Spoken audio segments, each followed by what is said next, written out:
రాహుల్ గాంధీ మారిపోయారు. ఆయన మాటల్లో చాలా పరిణితి కనిపిస్తోంది. ఇటీవలి కాలంలో కాంగ్రెస్ శ్రేణులతో పాటు కొందరు ఇండీ కూటమి నేతల నుంచి వినిపిస్తున్న మాటలివి. మాటల్లో పరిణితి మాట అటుంచితే వ్యాఖ్యల వెనక ఏదో తెలియని వ్యూహం మాత్రం కనబడుతోంది. ఒకప్పుడు పప్పు అని గేలి చేసిన వారే ఇప్పుడు రాహుల్ గాంధీని అత్యంత ప్రమాదకరమైన వ్యక్తిగా చూస్తున్నారు. అసలు రాహుల్ గాంధీ ఇలా మారడానికి కారణం ఏంటి? ఏమీ తెలియని వ్యక్తి ఉన్నపళంగా ఇంత ప్రమాదకరంగా మాట్లాడడం దేనికి సంకేతం?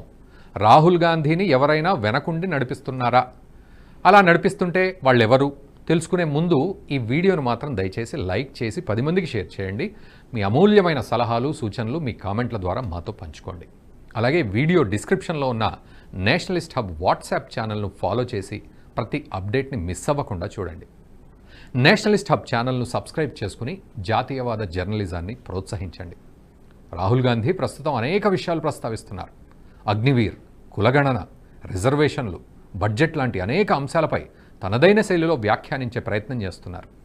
నిజానికి రాహుల్ గాంధీ చేస్తున్న వ్యాఖ్యలను బీజేపీ సింపుల్గా కొట్టిపారేయచ్చు. కానీ ఇవి చాలా ప్రమాదకరమైన ఆరోపణలని ఆ పార్టీ గుర్తించాల్సిన అవసరం ఉంది. ఉదాహరణకు రాహుల్ గాంధీ బడ్జెట్పై ప్రసంగిస్తూ నిర్మలా సీతారామన్ హల్వా పంచుతున్న ఫోటోను ప్రదర్శించారు. అందులో ఒక్క దళితుడు కానీ గిరిజనుడు కానీ లేడని వ్యాఖ్యానించారు.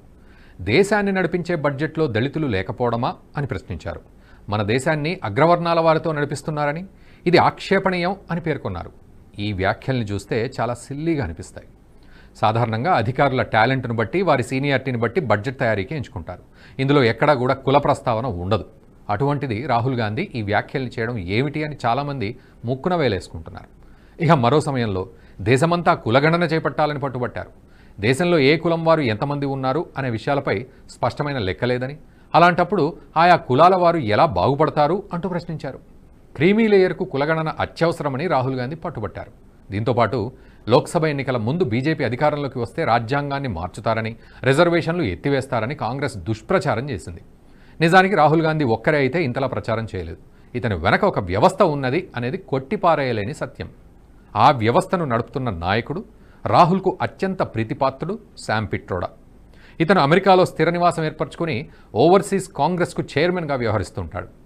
అంతర్జాతీయ వేదికలపై రాహుల్ గాంధీకి శామ్ పిట్రోడా నమ్మిన బంటు. పిట్రోడాకు అమెరికా డీప్ స్టేట్తో సన్నిహిత సంబంధాలున్నాయని బీజేపీతో పాటు అనేక వార్తాపత్రికలు కూడా చెబుతూ ఉంటాయి. అమెరికన్ బిలియనీర్ జార్జ్ సోరోస్తో కూడా ఇతనికి సంబంధాలున్నాయి. సోరోస్కు మోదీ అంటే గిట్టదు. మోదీని ఎప్పుడెప్పుడు గద్దెదించాలా అని చూస్తూ ఉంటాడు. అదానీ హిండెన్బర్గ్ వ్యవహారంలోనూ సోరోస్ మాట్లాడుతూ భారత్లో ప్రజాస్వామ్యం లేదు అన్నారు. మోదీ ప్రభుత్వం నియంతలా వ్యవహరిస్తోందన్నారు. మోదీని గద్దెదించడానికి కాంగ్రెస్తో కలిసి అమెరికా డీప్ స్టేట్ కూడా పనిచేసి ఉండొచ్చు. జార్జ్ సోరోస్కు రెజీమ్ చేంజర్ అని పేరుంది. అమెరికాకు ఎవ్వరూ నచ్చకపోయినా వారిని గద్దెదించేందుకు తీవ్రంగా ప్రయత్నిస్తాడు సోరోస్. ఇందుకు అనేక పద్ధతులు ఉపయోగిస్తాడు. ముఖ్యంగా జీన్ షార్ప్ థియరీని పకడ్బందీగా అమలు చేయడంలో సోరోస్ దిట్ట. ఇందుకు ప్రతిపక్షాలను ఉపయోగించుకుంటాడు. ఇక అమెరికాలో మరికొద్ది నెలల్లో ఎన్నికలు జరగనున్నాయి. అక్కడ అధ్యక్ష పదవి కోసం కమలా హ్యారిస్, ట్రంప్ పోటీ పడుతున్నారు. ట్రంప్ అంటే సోరోస్కు గిట్టదు. అందుకే జార్జ్ సోరోస్ కమలా హ్యారిస్ను గెలిపించడానికి ఎంతో ప్రయత్నిస్తున్నాడు. ఇందులో భాగంగానే కమలా హ్యారిస్ కోసం అమెరికా డీప్ స్టేట్ పనిచేస్తోందనే అనుమానాలున్నాయి. నిజానికి అదే డీప్ స్టేట్ రాహుల్ గాంధీ కోసం పనిచేస్తోంది. ఇలా చెప్పడానికి బలమైన కారణాలే ఉన్నాయి. ఉదాహరణకు కమలా హ్యారిస్ ఎన్నికల స్పీచ్లు చూస్తే అర్థమవుతుంది. ఆమె ఎక్కువగా ట్రంప్ నియంత అని, అతను గనక మరోసారి గెలిస్తే అమెరికాలో ఇక ఎన్నికలు ఉండవని చెబుతోంది.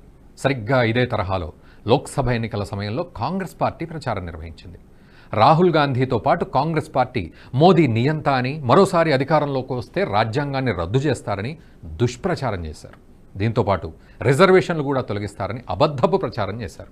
నిజానికి ఈ వ్యాఖ్యలు ఓటర్లపై తీవ్ర ప్రభావాన్ని చూపుతాయి.